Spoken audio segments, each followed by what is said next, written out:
오늘 우리에게 주시는 하나님의 말씀은 고린도전서 말씀입니다. 7장 3절에서 5절까지의 말씀을 함께 읽겠습니다. 남편은 그 아내에 대한 의무를 다하고 아내도 그 남편에게 그렇게 할지라. 아내는 자기 몸을 주장하지 못하고 오직 그 남편이 하며, 남편도 그와 같이 자기 몸을 주장하지 못하고 오직 그 아내가 하나니, 서로 분방하지 말라. 다만 기도할 틈을 얻기 위하여 합의상 얼마 동안은 하되 다시 합하라. 이는 너희가 절제를 못함으로 말미암아 사탄이 너희를 시험하지 못하게 하려 함이라. 아멘. 지난 주간에 LA에 있는 청년 사역을 저와 함께 하던 한 목사님과 통화를 하게 되었습니다. 그 통화 중에 참 안타깝고 충격적인 소식을 듣게 되었는데요. 저나 그 목사님보다 좀 연배가 앞서신 한 선배 목사님으로서 LA에서 아주 모범적으로 건강하게 사역을 잘 하시는 분으로 그렇게 알려져 있는 한 목사님께서 최근에 갑자기 사임을 하셨다는 것입니다. 아니, 그렇게 사역을 잘 하시는 건강하신 분이 왜 사임을 하셨습니까? 그랬더니 그분이 들려주시는 이야기가, 한 3년 전에 그 목사님께서 외도를 하는 사건이 있었는데 그것이 이제 드러나게 된 것이죠. 그 사건 때문에 그만 본인이 책임을 지고 교회를 사임할 수밖에 없었다는 소식을 들었습니다.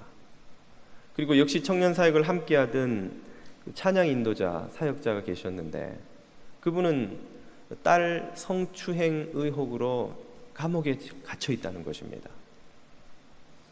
곧 재판을 받게 될 텐데 아마도 형을 피하기가 어려울 것 같다 하는 이야기를 듣게 되었습니다. 그 두 분 모두 저나 그 통화하던 목사님과 아주 가깝게 잘 알던 분이고, 또 연합사역도 함께 했던 선배님이고, 또 사역 동기이기도 하고, 그런 분들이어서 너무나 큰 충격이었습니다. 저도 그 목사님도 할 말이 없어서 그냥 한숨만 푹푹 내쉬다가 제가 말씀드리기를, 목사님 참 폭격 맞은 기분이겠습니다. 그랬더니 그분이 하시는 말씀이, 융단 폭격을 맞은 기분입니다. 사방에서 뻥뻥 터져대니 도대체 어떻게 목회를 해야 될지 모르겠습니다 하고 탄식하는 말씀을 듣고 전화를 끊었습니다. 예전에 제가 한국에서 섬기던 한 교회에서는 교회 장로님께서 다른 여자와 결혼하기 위해 사모님과 이혼하는 사건이 있었습니다. 그 이혼당한 권사님이 교회에 호소하자 사건이 다 교회에 알려지고, 그러자 그 장로님은 교회를 떠나서 그 세 여자와 멀지 않은 곳에 있는 다른 교회에 출석하기 시작하셨습니다. 아마 이런 황당하고 답답하고 안타까운 이야기들을 지금 아는 대로 늘어놓기 시작하자면 아마 이 1시간 설교하는 시간이 부족할 정도로 많은 일들이 우리 주변에서 있습니다. 좀 과장하자면 한국 교회나 미국 교회나 할 것 없이 현대 교회는 이 성적인 스캔들로 융단 폭격을 당하고 있습니다. 현대 교회의 가장 큰 위기 중에 하나를 꼽아보라면 드러나고 있지는 않지만, 다들 말하기도 듣기도 민망하여 쉬쉬하고 있지만, 이 성적 도덕의 붕괴, 성도덕의 붕괴가 아닌가 생각합니다.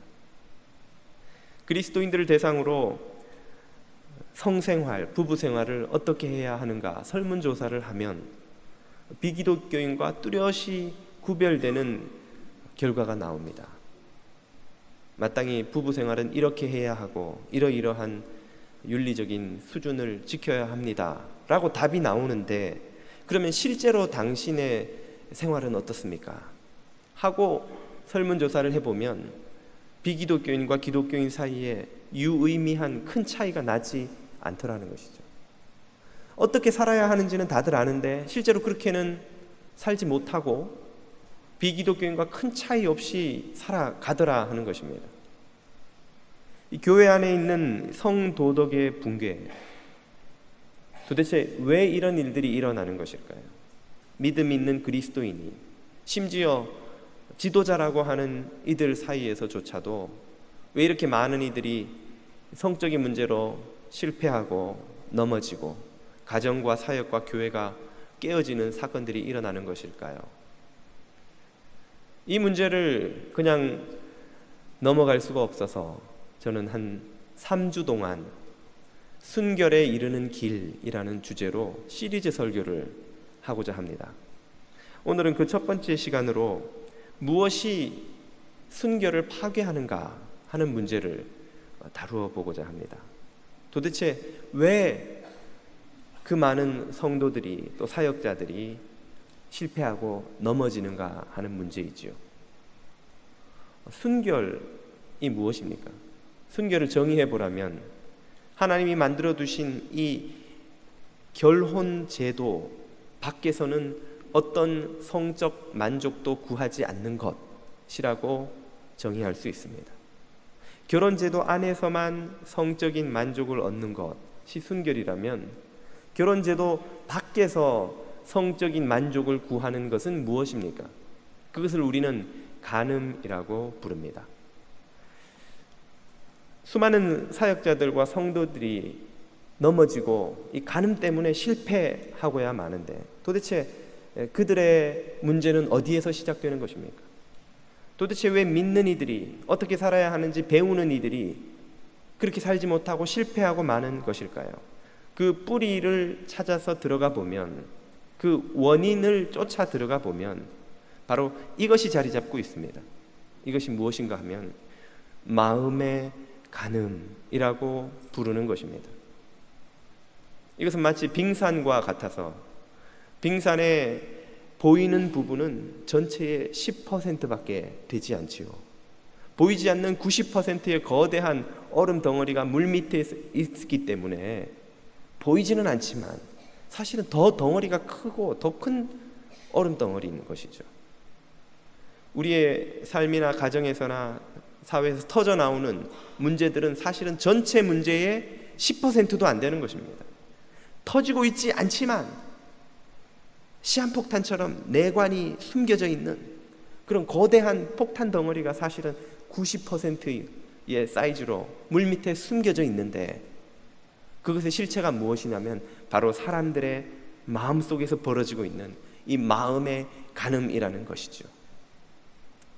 오늘 설교 중에 저와 눈이 마주치시더라도 혹시 상처받지 않으시기를 바랍니다. 목사님이 왜 나를 뚫어지게 쳐다보고 이 이야기를 하시나? 저도 민망해서 자꾸 피하다가 우연히 마주치는 것일 뿐입니다. 어디에 눈을 두고 이 설교를 해나가야 될지 참 쉽지 않은데요. 2부, 3부에서는 불편하신 분들은 아예 고개를 숙여버리시더군요. 그것도 좋은 방법입니다. 많은 이들이 다음과 같은 생각으로 안도합니다. 목사님, 저는 남편 말고 아내 말고 누구와도 잠자리를 한 적이 없습니다. 참 안전하지 않습니까? 그러나 예수님의 말씀을 들어보면 이 생각이 결코 안전지대가 아니라는 것을 금방 알게 되지요. 유명한 예수님의 찬상설교 중에 마태복음 5장 27, 8절이 이렇게 우리에게 가르쳐줍니다. 또 간음치 말라 하였다는 것을 너희가 들었으나 나는 너희에게 이르노니 여자를 보고 음욕을 품는 자마다, 여자를 보고 그 모습에서 야릇한 즐거움과 공상과 마음에서 느끼는 쾌락을 얻는 이들마다 남편이 아닌 남자, 여자가 아닌 아내가 아닌 여자를 보며 어떤 만족감을 얻는 이들마다 사실은 마음으로 이미 간음하고 있는 것이다 하는 말씀이죠. 그래서 저는 이것을 마음의 간음이라고 줄여서 부르고 싶습니다. 오늘 우리가 살아가는 이 시대에는 이 마음의 간음의 문제가 얼마나 심각한 숨겨진 얼음 덩어리인지요? 대표적인 예를 꼽아보라면 역시 포르노를 들 수 있겠죠.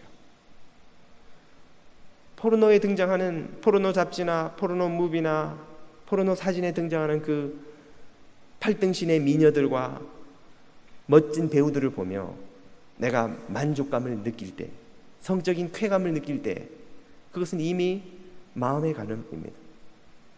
미국에는 야구나 농구, 풋볼 같은 인기 있는 스포츠를 포함한 5대 스포츠가 매년 벌어들이는 그 모든 수익을 합한 것보다 더 많은 100억 불 단위의 수익을 매년 포르노 산업이 벌어들입니다.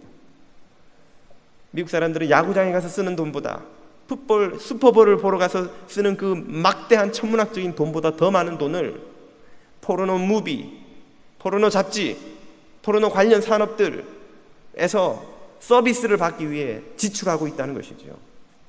어디 미국만 그렇겠습니까?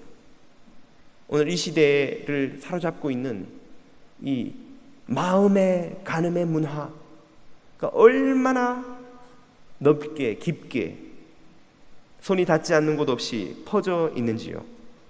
목사님, 저는 다행스럽게 포르노를 보지 않습니다. 그렇게 생각되면 안전지대에 있는 것처럼 여기지만 사실은 그렇지도 않습니다. 우리가 포르노 무비를 사보지 않아도 문만 열고 나아가면, TV만 틀면, 아무 신문이나 잡지를 뒤적거리기만 하면 포르노나 거의 다를 바 없는, 워낙 천값이 비싸서 가린 데보다 가리지 않은 곳이 더 많은 모델들이, 연예인들이, 배우들이 옷을 벗고 나와서 이 술을 사세요, 이 자동차를 사세요, 이 란제리를 입어보세요. 그러면 나와 잠자리를 하는 야릇한 느낌을 보너스로 당신은 누리실 수 있습니다. 아니, 안 사도 되니 나를 계속 쳐다보세요 하는 광고들의 홍수가 얼마나 쓰나미처럼 쏟아져 들어오는지요. 눈을 감고 다니지 않는 이상은 안 볼래야 안 볼 수 없는 거리에, 프리웨이 옆에 있는 광고판에, 빌딩에 붙어 있는 온갖 광고판에, 요즘은 남자 배우들도 닭가슴살을 먹고 만들어낸 근육으로 팬티만 입고 빌딩 앞에 서가지고는 아줌마 그냥 가지 말고 날 좀 봐주세요, 당신의 배 나온 남편으로 인해서 스트레스를 받거든 날 보고 오늘 하루를 행복하게 보내고 가세요 보면서 은혜를 하루 아침이 은혜로워요.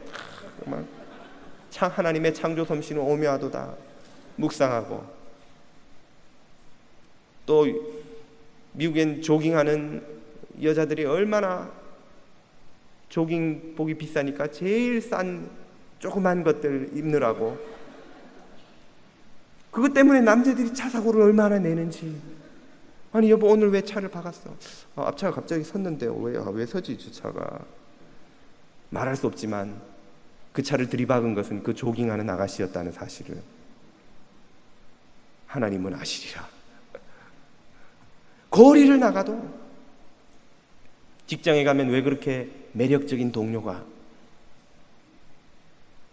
아이 낳고 집안일 하느라고 펑퍼짐해진 아내보다 젊고 예쁘고 매력적인 핫팬츠와 미니스커트를 입은 동료들이 출근을 하여 나의 하루를 행복하게 해주는지요. 그 동료를 보며 마음의 기쁨을, 예배 때도 못 느꼈던 기쁨을 동료를 보며 느끼고, 괜히 말이라도 한번 걸어보고 싶고 옆에 가, 업무를 핑계로 가서 좀 잊고 싶고, 친구의 아내는, 친구의 남편은 왜 그렇게 매력적인지 괜히 그 친구의 아내 때문에 친구 집에 놀러 가고 싶고, 친구의 남편이 놀러 오면 왠지 모르는 설레임이 마음에 있고, 그 사람을 보고 있으면 마음이 행복해지고, 남편과 아내에게서 느끼지 못하던 것들을 우리가 느낄 때에 우리가 사실 마음으로 즐기고 있는 것은 무엇입니까? 결혼 관계 밖에서 누리는 성적인 만족이죠. 심지어 요즘에는 가족, 친척들 사이에도 얼마나 안타까운 일들이 많은지요. 청년부를 섬기면서 성추행, 폭행 때문에 고통받는 자매들을 상담할 때가 있습니다. 통계를 보면 70%가 가족, 친지, 지인들로부터 받는 추행과 폭행입니다. 전혀 안면이 없는 사람들은 한 30%밖에 안 된다는 것이죠. 요즘은 아이들이 왜 그렇게 발육이 잘 되고 이쁘고, 또 요즘 아이들은 얼마나 옷을 또 짧게 입는지, 심지어 딸을 보면서도 마음이 두근거리는 일들이 얼마나 많은지. 그때 우리가 하고 있는 일은 무엇입니까? 우리의 마음으로 그 여자를, 그 남자를 더듬고, 그러면서 만족감을 얻고, 아내에게서, 남편에게서 얻지 못하는 것들을 그 누군가를 통해서 얻어내고 있을 때 주님은 그것을 무엇이라고 부르십니까? 마음의 간음이라고 부르는 것이죠. 오늘날 이 시대에는 성인이 자기의 의사결정권을 가지고 남에게 피해를 주지 않으며 혼자 즐기는 그런 문화를 죄라고 보지 않으려고 합니다. 우리도 그 논리에 설득되어서, 목사님, 저 혼자 보고 저 혼자 아무도 없는 곳에서 즐기는데 그것이 무슨 문제입니까? 내가 그에게 피해를 줍니까? 내가 무슨 범죄를 저지릅니까? 무슨 문제가 된다는 말입니까? 이 논리에 우리도 속아 넘어가서 그것이 문제가 없다고 믿고 싶어 합니다. 그러나 조금만 찬찬히 실상을 들여다보면 그 마음의 간음이 끼치는 피해는 어마어마합니다. 엄청납니다. 도저히 그 피해의 양을 헬 수 없을 정도입니다. 어떤 피해를 마음의 간음이 끼칩니까? 첫째, 마음의 간음은 우리를 존귀하고 거룩해 마땅한 우리를 말할 수 없이 더럽게 만듭니다. 여러분이 혼자 마음속으로 한 공상이 있다면 그것을 구역 모임에서 나누실 수 있습니까? 왜 나누지 못하시나요? 왜 안 씁니까? 그것이 더럽다는 것을 우리가 다 알기 때문입니다. 그것을 내어놓았을 때 사람들이 보일 반응이 무엇인지 우리는 다 알기 때문입니다. 그것들이 우리의 마음에 계속해서 1년, 2년, 3년씩, 10년씩 쌓여갈 때에 우리의 마음이 아름다운 꽃향기로 가득한 화원 같은 곳이 되겠습니까? 악취나는 쓰레기 하치장 같은 곳이 되겠습니까? 그리스도의 향기가 우리의 마음에서 나오겠습니까? 아니면 욕망의 악취가 거기에서 풍겨 나오겠습니까? 유명한 고린도전서 3장 16절은 이렇게 말씀하시죠. 너희가 하나님의 성전인 것과 하나님의 성령이 너희 안에 거하시는 것을 알지 못하느뇨. 성전에는 더러운 것이 들어오면 안 되는데, 만약에 여러분이 예배를 드리러 오늘 왔는데 이 십자가 옆에 포르노 사진이 도배되듯이 붙어 있다면 여러분은 어떻게 느끼시겠습니까? 경악하시겠죠. 아니, 어떻게 이 거룩한 성전에 포르노 사진을 붙여둡니까? 그런데 우리는 성전된 우리 마음을 포르노 사진으로 도배해놓고 부정한 관계를 상상하느라고 즐기는 이미지로 도배해놓고 혹시 살아가고 있는 것은 아닙니까? 두 번째로 마음의 간음은 하나님과의 관계를 깨뜨립니다. 로마서 12장 1절은 이렇게 말하죠. 그러므로 형제들아, 내가 하나님의 모든 자비하심으로 너희를 권하노니 너희 몸을 하나님이 기뻐하시는 거룩한 살아있는 제사, 살아있는 제물로 드려라.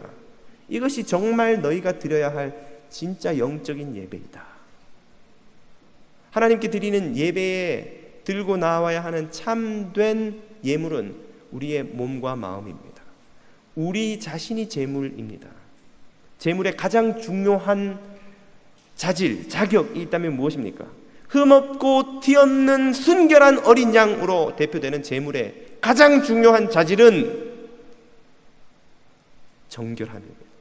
깨끗지 않은 것을 제물로 올리면 성전에서 쫓겨나는 것이 아니라 그 자리에서 심판을 받아 구약에서는 죽었습니다.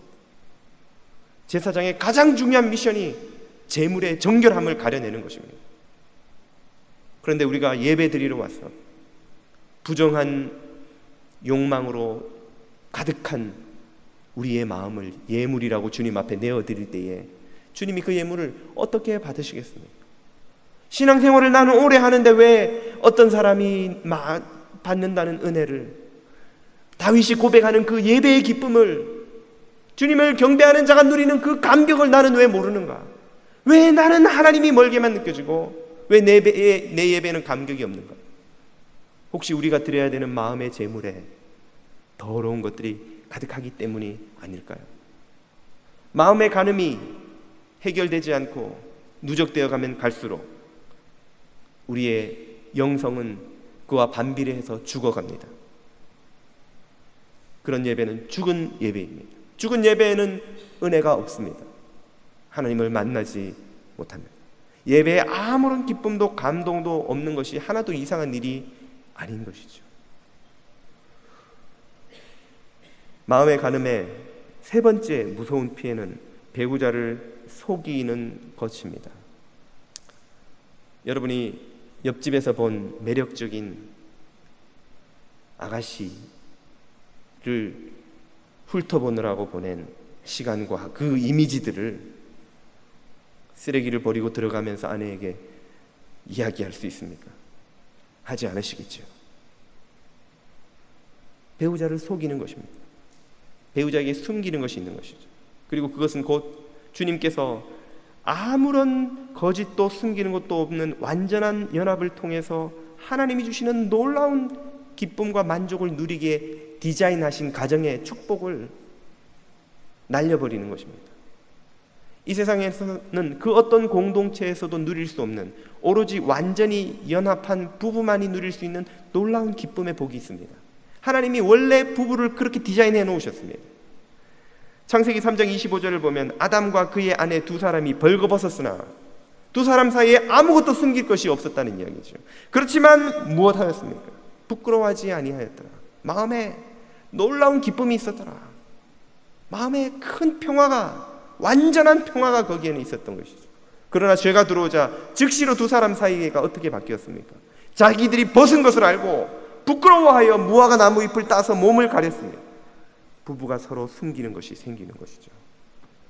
부부가 완전히 모든 것을 남편과 아내에게 공유하지 않으면 하나님이 디자인하신 가정의 축복을 누리지 못합니다. 우리는 대부분 그 축복이 뭔지 잘 모르고 살아갑니다. 왜요? 아내에게 그렇게 모든 것을 헌신해 본 적이 없기 때문이죠. 혹은 남편에게 그렇게 모든 것을 다 헌신해 본 적이 없기 때문이죠. 아내에게 주어야 할 모든 사랑과 믿음과 신뢰와 투명한 삶의 고귀한 것들을 옛날 애인에게도 주고, 새로 나타난 이상형에게도 주고, 직장의 미스 김에게도 조금 주고, 영화에서 본 멋진 모델 같은 여인에게도 좀 주고, 온 세상에 다 조금씩 흩어져서 나눠주느라고 아내에게 줄 것이 없습니다. 그렇기 때문에 남편과 아내가 완전한 연합 가운데서 누리는 기쁨이라는 게 도대체 뭔지를 우리는 모르고 살아갑니다. 네 번째로, 마음의 간음은 그러므로 아내의 것을 도둑질하는 것이 됩니다. 고린도전서 7장 3절에서 5절은 이렇게 말하죠. 오늘 읽은 본문을 공동 번역으로 들어보십시오. 남편은 아내에게 남편으로서 할 일을 다 하고, 아내도 그와 같이 남편에게 아내로서 할 일을 다 하십시오. 여기서 할 일, 의무라는 것은 성적인 의무를 말합니다. 밥 해주고 돈 벌어다 주라는 이야기가 아닙니다. 4절, 아내는 자기 몸을 자기 마음대로 할 수 없고 오직 남편에게 맡겨야 하며, 남편 또한 자기 몸을 자기 마음대로 할 수 없고 오직 아내에게 맡겨야 합니다. 결혼하는 순간부터 남편의 성은 아내의 소유가 됩니다. 동시에 아내의 성은 남편의 소유가 되죠. 오로지 그 남편만이 그녀의 성의 기쁨을 소유하고 누리고 즐길 수 있습니다. 오로지 그 아내만이 남편의 성을 소유하고 누리고 즐길 수 있습니다. 내 몸이니까 내 마음대로 할 수 없습니다. 내 몸이지만 이제는 아내의 것이 되었습니다. 아내의 몸이지만 이제는 남편의 것이 되었습니다. 5절, 서로 상대방의 요구를 거절하지 마십시오. 다만 기도에 전념하기 위해서 서로 합의하여 얼마 동안 떨어져 있는 것은 무방합니다. 그러나 자제하는 힘이 없어서 사탄의 유혹에 빠질지도 모르니 그 기간이 끝나면 다시 정상적인 관계로 돌아가야 합니다. 남편과 아내는 서로에게 성에 대한 의무가 있다는 말이죠. 이 의무를 다하지 않고 영화에 등장하는 그 어떤 여자에게, 직장에서 만난 그 어떤 매력적인 남자에게 조금씩 나누어 주는 것은 비록 직접 잠자리를 하는 관계가 아니라 할지라도 배우자의 것을 도둑질하여 가져다 주는 것입니다. 내가 돈을 벌어 정부에게 딴 살림을 차려줘야만 가늠하는 것이 아니라 다른 여자, 다른 남자에게 내 성의 만족을 얻는 것은 아내의 것을 빼앗아 도둑질해 버리는 것입니다.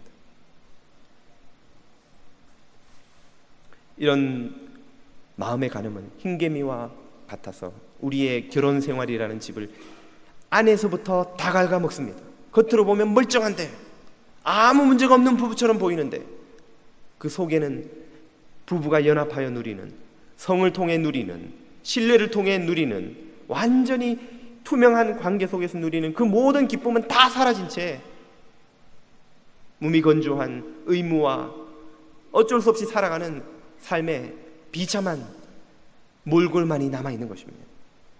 흰개미가 속을 다 파먹어도 겉으로 보면 멀쩡한 집처럼, 골다공증에 걸린 뼈처럼 사람들이 볼 때는 아무 문제가 없는 부부지만 속에서부터는 골물대로 골마서 무너지기 직전의 집과 같은 부부관계로 바뀌고 마는 것이죠. 마음의 간음은 다섯 번째로 이웃과의 관계를 파괴합니다. 우리 그리스도인들이 아내가 아닌 이성을 어떻게 대해야 하는지에 대한 지침이 디모데전서 5장 2절에 이렇게 나옵니다. 남자는 마땅히 늙은 여자를 어미에게 하듯 하며 젊은 여자를 일절 깨끗함으로 자매에게 하듯이 하라. 그리스도인 남자는 아내를 제외한 세상 모든 여자는 둘 중에 하나입니다. 나이 든 분들은 어머니 같은 분이고 젊은 여자들은 누나나 여동생이에요. 너무 어리면 딸이군요. 딸이든지. 여자도 마찬가지여서 나이 드신 남자분은 아버지 같은 분이고 젊은 남자들은 오빠 아니면 남동생이에요. 어리면 아들이 되겠죠. 내가 다른 여자를 보며 마음으로 성적 만족을 얻는 것은 여동생의 몸을 더듬거리며 쾌감을 얻는 것과 같은 것입니다. 누나의 몸을 더듬으며 쾌감을 얻는 것과 같은 것입니다. 우리가 아무리 TV에 나와서 자기가 돈 받고 자기가 사진을 찍어 잡지에 실린 여자라 할지라도 그 여자는 하나님이 창조하신 존귀한 창조물이며 누군가의 딸이고 누군가의 아내이고 누군가의 어머니고 누군가의 여동생입니다. 만약에 나의 여동생, 나의 아내, 나의 딸을 다른 남자들이 눈으로 지켜보며 즐기며 내 여동생과 잠자리를 하는 상상을 하며 즐거워하고 있다면 그 사실을 안 여러분은 얼마나 격분할 것입니까? 그 당사자들은 얼마나 역겹고 불쾌하고 고통스러울 것입니까? 우리가 다른 이성에게 그런 마음을 품는 것은 그와 똑같은 것입니다. 모르잖아요, 목사님. 저 사람은 모르는데요. 하지만 하나님이 아시죠. 하나님은 그녀를 창조하셨고 하나님은 그를 창조하셨습니다. 당신의 창조한 아들, 딸이 성적 도구가 되어 이용당하고 착취당하는 것을 주님은 결코 기뻐하지 않으십니다. 그리고 우리가 그런 직장 동료를, 그런 친구의 아내를, 그런 관계의 교우를 떳떳이 만나며 정상적인 관계를 맺을 수 있습니까? 이웃과의 관계를 파괴하는 것이죠. 마지막으로 마음의 간음은 더 큰 죄를 불러옵니다. 마음에는 한계가 없습니다. 마음은 끝간데 없이 상상하는 모든 것을 모든 곳에서 모든 방식으로 즐길 수가 있습니다. 학교를 졸업하신 지 오래돼서 기억이 안 나시겠지만 한계 효용 체감의 법칙이라는 것이 있죠. 한마디로 같은 사람과 같은 방식으로 같은 관계를 2번, 3번 하면 더 이상 짜릿한 쾌감이 없다는 이야기입니다. 그렇기 때문에 새로운 사람, 새로운 상황, 더 짜릿함을 주는 그 다른 어떤 것인가를 찾아 헤매게 되고, 그래서 포르노 무비나 컨텐츠에는 정상적인 관계가 하나도 없습니다. 부부가 서로를 사랑해서 잠자리를 하더라는 이야기는 하나도 없습니다. 모두 금지된 관계, 현실에서는 누려볼 수 없기 때문에 상상 속에서 해보고 싶은 근친, 아동, 동성, 성폭행, 집단 관계, 그리고 심지어 동물과의 관계하는 컨텐츠도 불티나게 팔린다고 합니다. 얼마 전에 한 신학교 전도사님과 우연히 대화할 기회가 있었는데, 요즘 신학교 수업 시간에 수간의 신학적 의미에 대해서 토론한다고 합니다. 수간, 동물과 사람이 성관계를 하는 것을 왜 죄라고 비난하는가, 그것이 왜 죄일 수밖에 없는가를 신학적 근거를 되는 토론을 한다는 거예요. 많은 사람들이 내가 내 돈 주고 동물을 사와서 나 혼자 집에서 즐기는데 그걸 가지고 왜 죄라고 한단 말이냐. 어디에서 시작됩니까? 마음에서 시작되는 것입니다. 이 세상에 처음부터 나는 태어나는 순간부터 성추행범이 되리라, 강간범이 되리라, 외도하는 사람이 되리라 하고 작정하고 태어나는 사람은 없습니다. 처음에는 마음속에서 쾌락을 찾아 이리저리 헤매던 마음을 자제하지 않고 내버려두고 상상이 가는 대로 내버려두면 그것이 마약처럼 우리를 중독시킵니다. 처음에는 에그머니나 내가 이런 생각을 하더니 어떻게 이런 생각을 하던 생각들도 반복되다 보면 아무 느낌이 없어집니다. 점점 더 큰 것을, 자극적인 것을 찾고, 그리고 그런 상황이 펼쳐지면 그런 행동이 나오게 되는 것이죠. 기회가 되면 꿈에도 그리던 이상형이, 아내를 만날 때까지만 해도 못 찾았던 이상형이 어느 날 직장에서 나타나면, 어느 날 나를 찾아오면 진정한 사랑을 찾아노라고 작정을 하고 뛰어들게 되는 것이죠. 우리의 마음을 자제하지 않았기 때문에, 우리의 마음을 다스리지 않았기 때문에, 우리의 마음에서 일어나는 모든 일을 그대로 내버려 뒀기 때문이죠. 반드시 마음의 간음은 우리를 더 큰 죄로 이끌고 갑니다. 그것을 내어버려 두면 말이죠. 많은 이들이 그리스도인으로 이 음란한 이미지의 쓰나미 속에 살아가면서 그것을 끊어보려고 많은 시도를 했지만 실패하였습니다. 그래서 목사님, 이 세상에서 사는 동안 그걸 끊을 수 없습니다. 우리는 성적인 존재가 아닙니까? 약한 존재가 아닙니까? 세상에 이런 이미지의 홍수가 널려있고 유혹거리가 널려있는데 어떻게 우리가 이걸 다 극복할 수 있습니까? 못합니다 라고 포기하고 살아갑니다. 그러나 우리가 도저히 이르지 못할 순결한 모습, 정결이라면 주님은 우리에게 내가 거룩하니 너희도 거룩할지어다 라고 명령하지 않으셨을 것입니다. 주님이 그렇게 명령하신 데는 그렇게 할 수 있기 때문입니다. 그리고 우리가 그렇게 해야 되기 때문입니다. 그렇게 해야 우리가 살고, 우리 가정이 살고, 우리 자녀들이 살고, 이 시대가 희망을 발견합니다. 소돔을 멸망시킬 때 이 도시가 멸망하지 않도록 의롭게 살아남아 버텨줄 10명을 찾으시는 그 주님이, 엘리야가 모두 다 바알에 넘어가고 저 혼자 남았습니다라고 부르짖을 때에 내가 바알에게 무릎 꿇지 않은 7,000인을 남겨놓았다라고 말씀하신 주님이 가리킨 그 7,000인이 이 세상 어딘가에 있고 주님은 여전히 그들을 찾고 계십니다. 그리고 오늘 우리도 바로 그 7,000인이 되라고 주님이 부르고 계시는 것이죠. 우리가 이 유혹을 뿌리치고 순결한 삶을 회복할 수 있는가? 그 삶을 회복할 수 있을 뿐더러 그 삶을 어떻게 회복할 수 있을 것인가를 다음 2주 동안 제가 이어서 나누고자 합니다. 책을 가방에 두고 왔는지 차에 두고 왔는지 모르겠는데 책을 한 권 소개해드리고 오늘 설교를 마치고자 합니다. 좀 더 실제적인 도움을 받기를 원하시는 분들을 위해서 스티브 아터번과 프렛 스토커가 공저한 모든 남자의 참을 수 없는 유혹이라는 도발적인 제목의 책을 소개합니다. 영어 원문은 Every Man's Battle, 전투를 말하는 것이죠. 모든 남자의 전투, 이렇게 해석할 수 있겠는데요.